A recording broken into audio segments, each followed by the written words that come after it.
BTech BSc agriculture join అవ్వాలనుకుంటున్నారా? తెలుగు వారు ఎక్కువగా చదువుతున్న యూనివర్సిటీ ఐటీఎం యూనివర్సిటీ గ్వాలియర్.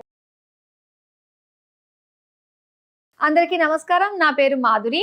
ఈరోజు మనతో పాటు ఉన్నారు.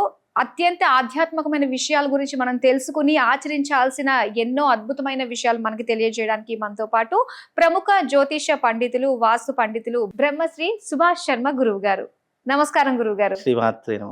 గురువు గారు, మనకి మూఢం వచ్చేసింది, అంటే 11వ తారీఖు నుంచే స్టార్ట్ అయ్యింది అని చెప్పేసి అంటున్నారు. అంటే ఈ మూఢంలో శుభకార్యాలు ఏవి పనికిరావు, మరి ఇందులో ముఖ్యంగా చేయాల్సినవి విధి విధానాలు, కార్యక్రమాలు ఏంటంటారు? ఎప్పటి వరకు మూఢం ఉంది? ఈ మూఢం లోపు మనం చేసుకోవాల్సినవి ఏంటంటారు? అసలు తప్పకుండా తెలియజేస్తానండి. ముందుగా ప్రేక్షకులందరికీ శ్రీమాత్రే నమః, శ్రీ గురుభ్యో నమః.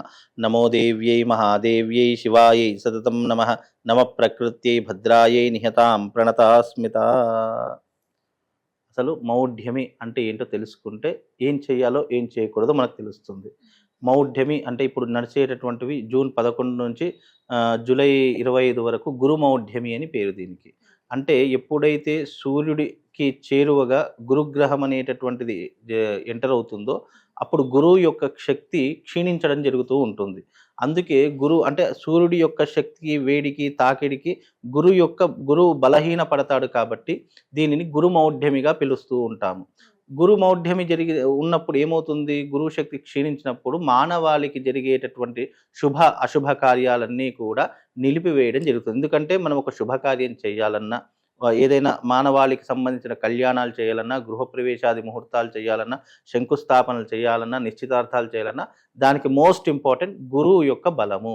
అందుకే మనం ఎవ్రీ ఇయర్ పంచాంగానికి గురుగారు నాకు జాతకం బాగుందా లేదా, ఈ సంవత్సరం ఎలా ఉంటుంది అని క్యాలిక్యులేషన్ దేని ప్రకారం చేసుకుంటామే?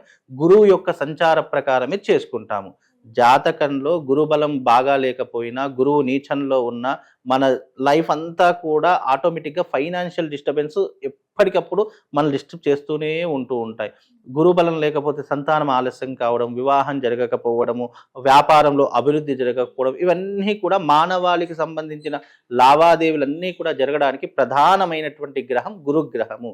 ఆ గురుగ్రహం సూర్యుడికి చేరువగా ఉన్నప్పుడు దాని యొక్క శక్తి క్షీణించినప్పుడు దీన్ని గురుమౌఢ్యమి అని మన పూర్వీకులు అలాగే ఋషులు మునులు చేయడం జరిగింది. కాబట్టి అందుకే గురుమౌఢ్యమి రోజున కొన్ని శుభకార్యాలు చేయకూడదు. ఆ శుభకార్యాలు ఏంటి? వివాహాది శుభకార్యాలు, గృహప్రవేశాలు, శంకుస్థాపనలు, నిశ్చితార్థ ముహూర్తాలు, పట్టాభిషేకములు, ఇవి కొన్ని షోడశ కర్మల్లో కొన్ని చేయకూడదు అని చెప్పేసి మనకు శాస్త్రం అందించినటువంటి విషయం. చేయవలసినటువంటి పనులు ఏమిటి అని అంటే గనక పెళ్లి చూపులు చేసుకోవచ్చు. మామూలుగా పెళ్లి చూపులు చేసుకోవచ్చు, కానీ పేపర్ అగ్రిమెంట్ అట్లాంటివి ఏమీ కూడా రాసుకోకూడదు. మామూలుగా చూడ్డానికి వెళ్ళడానికి అవకాశం ఉన్నటువంటిది ఒకటి చేసుకోవచ్చు. అలాగే అన్నప్రాసన చేసుకోవచ్చు, అలాగే నామకరణం చేసుకోవచ్చు, అలాగే అక్షరాభ్యాసం చేసుకోవచ్చు, అలాగే ఈ కొత్త బట్టలు తీసుకోవచ్చు. చాలామంది మూఢాల్లో కొత్త బట్టలు కూడా తీసుకోవద్దు, మూఢాల్లో కొత్త బట్టలు వేసుకోవద్దని కూడా ఒక అపనమ్మకం ఉంది. అలాంటిది ఏం లేదు. కొత్త బట్టలు తీసుకోవచ్చు, షాపింగ్లకు వెళ్ళొచ్చు, అలాగే వాహనాలు కొనుగోలు చేసుకోవచ్చు. చాలామంది మూఢాలు ఉన్నాయి కదండి, నేను కారు కొనుక్కోవచ్చా లేదా బైక్ కొనుక్కోవచ్చా అనేటటువంటి సందేహం కూడా చాలామందికి ఉండొచ్చు. వాహనాలు కూడా కొనుక్కోవచ్చు. అంటే మనిషికి నిత్యావసరమైనటువంటి వస్తువులు ఏవైతే ఉన్నాయో అవి తప్పకుండా దానికి తిథి వార నక్షత్ర ముహూర్త మాస దోషాలు ఎలాంటివి కూడా ఉండవు. కాబట్టి ఇలాంటి చిన్న చిన్న పనులు ఏవైతే ఉన్నాయో కాలక్రమంలో మనిషి చిన్న చిన్న వ్యవహారాదులు చేసుకోవడానికి అవన్నీ కూడా చేసుకోవడానికి అవకాశం ఉంటుంది. కానీ మన శుభకార్యాలు అనేటటువంటివి ఏంటి అంటే మానవ కళ్యాణానికి ఉపయోగపడేటటువంటివి, కళ్యాణము, గృహప్రవేశము, ఇలాంటివి కొన్ని కొన్ని నిషిద్ధంగా చేయబడినటువంటి విషయాలే ఈ గురు మౌఢ్యమి రోజున చేయబడడం జరిగింది. అందుకే మనకి ఎప్పుడైనా గుర్తుపెట్టుకోండి, మనకు మౌఢ్యములు రెండే ఉంటాయి. గురు మౌఢ్యమి, రెండు శుక్ర మౌఢ్యమి. ఈ రెండు మౌఢ్యములు వచ్చినప్పుడు కొన్ని శుభకార్యాలు చేయకూడదు అని శాస్త్రం నిర్ణయించింది. కాబట్టి ఇలాంటివి చేయకూడదు, ఇలాంటివి చేసుకోవచ్చు. అదే రకంగా మనకు ఈ గురుమౌఢ్యమిలో చాలా మట్టుకు గురువు బలహీనంగా ఉంటాడు.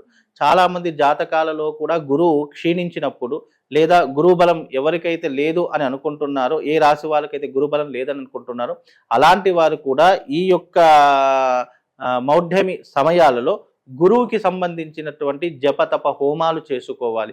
అయితే ఈ గురుమౌఢ్యమి సందర్భంలో భారస్పత్య తంత్రం అని చెప్పేసి ఉంటుంది. ఆ భారస్పత్య తంత్రం గనక ఎవరికైతే గురుబలం అనుకూలంగా లేదో, లేదా ఫైనాన్షియల్ డిస్టర్బెన్స్ ఉందో, సంతానం కావట్లేదు, వివాహాలు ఆలస్యంగా జరుగుతున్నాయి, ఎన్ని ప్రయత్నాలు చేసినా ఆటంకాలు వస్తున్నాయి అని అనుకునేటటువంటి వాళ్లకు, అలాగే విద్యార్థులకు, ఉద్యోగస్తులకు, వ్యాపారస్తులకు ఈ మూఢాల సమయంలో యజ్ఞయాగాది క్రతువులు ఆచరిస్తే గురువు యొక్క అనుకూలం పెరిగినప్పుడు నీకు తప్పకుండా సహకరిస్తాడు. దానికి ఎగ్జాంపుల్ ఏంటంటే, ఒక వ్యక్తి కష్టాల్లో ఉన్నప్పుడు మనకు చేతనైనటువంటి సహాయం చేసినప్పుడు దానికి కృతజ్ఞతా భావంగా ఆ వ్యక్తి బలంగా ఉన్నప్పుడు మనకి ఏదో ఒక సహాయాన్ని అందిస్తాడు. అలాగే గురువు బలహీనంగా ఉన్నప్పుడు, అలాగే ఇలాంటి మూఢాల సమయంలో యజ్ఞయాగాది క్రతువులు ఆచరించినప్పుడు మళ్ళీ ఆ గురుగ్రహం బలాన్ని పుంజుకుంటుంది. ఎందుకంటే ఇది కేవలం ఒక నెల రోజుల పాటే బలహీనంగా ఉంటుంది. దాని తర్వాత మళ్ళీ గురువు బలము పెరుగుతూ ఉంటుంది.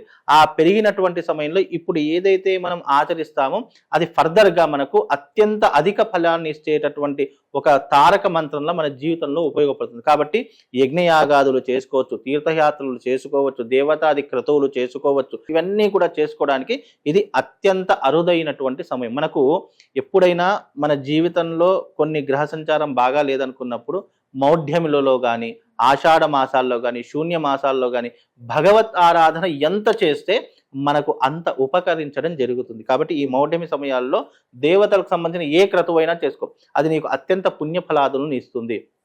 మామూలు రోజుల్లో చేస్తే 1 వంతు 10వ వంతు ఫలితం ఉంటే, ఇలాంటి మౌఢ్యాలలో చేసుకుంటే 100% ఫలితం అనేటటువంటిది మనకు దక్కుతుంది. అందుకే గురుమూఢ సమయాలలో మనకు యజ్ఞయాగాదులు చేసుకోవడానికి, భగవత్ క్రతువులు ఆరాధన చేసుకోవడానికి ఇది చాలా అనువైనటువంటి సమయం. ఎందుకంటే ఈ సమయంలో పెళ్లిళ్ళు, గృహప్రవేశాలు ఏమీ ఉండవు, శంకుస్థాపన ముహూర్తాలు ఉండవు, అలాగే ఉపనయనాలు ఉండవు, ఏమీ ముహూర్తాలు ఉండవు. కాబట్టి ఈ సమయంలో మనం భగవత్ ఆరాధన చేసుకుంటే మనకు విశేషమైనటువంటి పుణ్యఫలాదులు కలుగుతాయి. కాబట్టి ఈ సమయంలో ఇవి చేసుకోవాలి అని శాస్త్రం.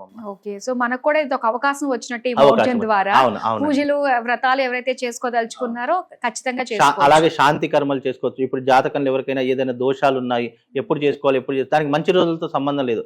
ఇలాంటి శూన్య మాసాలలో చేసుకుంటే మనకు దాని యొక్క బలం పుంజుకున్నప్పుడు అది మనకు అత్యంత శక్తివంతంగా బలాన్ని ఇచ్చేటటువంటి అవకాశము ఎక్కువగా ఉంటుంది. కాబట్టి ఈ సమయాల్లో మనము దేవతా ఆరాధనలు, నీ జీవితంలో ఏదైనా శాంతి కర్మలు, లేదా జాతకం బాగాలేదు, ఏదైనా శాంతి పూజలు చేయించుకోవాలి, ఏదైనా అదృష్టం బాగాలంటే ఈ సమయంలో చేయించుకోండి.